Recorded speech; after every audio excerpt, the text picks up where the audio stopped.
Bomdila Bomdila monastery.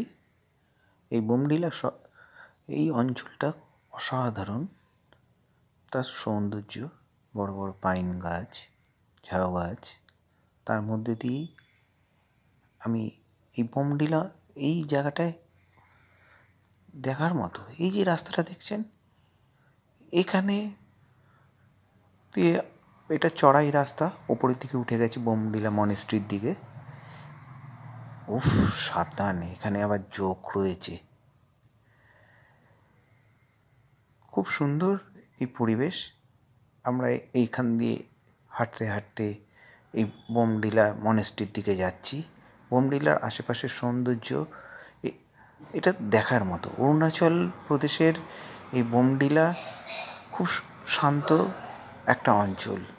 এখানে অধিকাংশ বুদ্ধ ধর্মাবলম্বী বুদ্ধিস্টরা রয়েছে। এখানে দেখবার মতো একটা স্কুলও রয়েছে।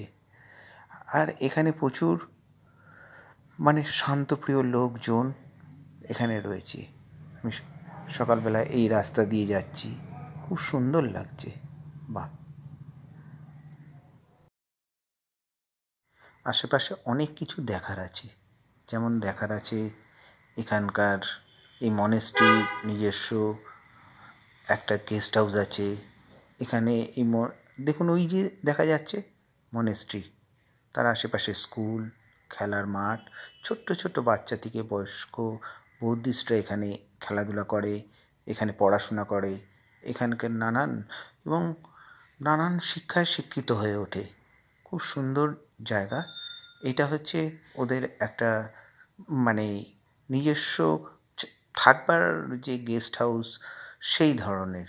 সেখানে এরা থাকে, পড়াশোনা করে, খেলাধুলা করে। এইখানে শীতকালে প্রচণ্ড ঠান্ডা আর বরফে ঢেকে যায়। এই যে দেখুন মনেস্ট্রির সুন্দর বাগান, এরা নিজের হাতে এরা সাজায়। কি সুন্দর, অসাধারণ। এখানে এলে পরে মনটা ভরে যায়। শহরের কলকাতা এই কলকারখানার আওয়াজ, গাড়ির আওয়াজ, সব কিছুর থেকে দূরে শান্ত সুন্দর পরিবেশ, মন অসাধারণ হয়ে যায়। এই যে রাস্তা, আস্তে আস্তে চড়াই রাস্তা উপরের দিকে উঠছে, এখানে আমরা দেখতে পাচ্ছি কি সুন্দর এই মনেস্ট্রিতে এরা সুন্দর একটা পরিবেশ রেখেছে।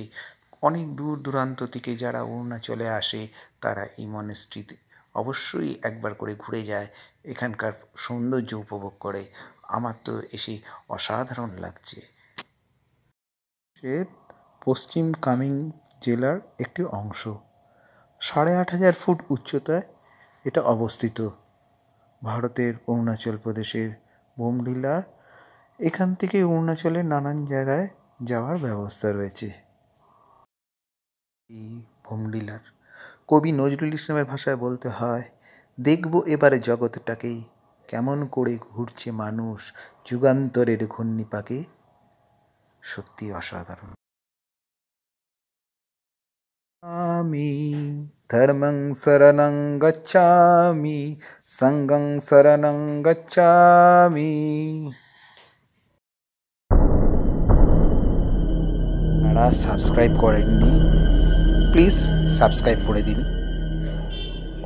অসংখ্য ধন্যবাদ।